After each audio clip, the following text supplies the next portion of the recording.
Hello friends, welcome back to another video. तो आज हम लॉर्ड गणेश जी के फेस को कलर करेंगे। के लिए मैं डोम्स के ब्रश पेन का यूज कर रहा हूँ, जैसा कि आप लोग देख सकते हैं। इसका मैं फर्स्ट टाइम यूज कर रहा हूँ, चलो देखते हैं कैसा रिजल्ट मिलता है हमको। ये देखिए गाइस, बहुत ही अच्छा रिजल्ट मिल रहा है वैसे तो।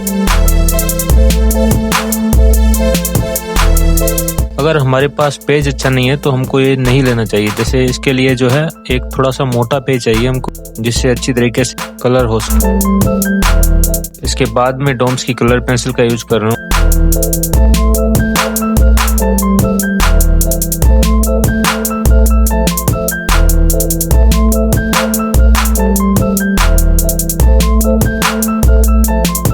फिर मैंने यहाँ पे एक गलती कर दी, इसके ऊपर जो है लाइनों के ऊपर मैं ब्रश चलाने की कोशिश की, लेकिन अच्छे से नहीं हुआ, जिसे मुझे पेंसिल से ठीक करना पड़ा। आगे आप लोग देखिए मैं किस तरीके से ड्राइंग कर रहा हूँ।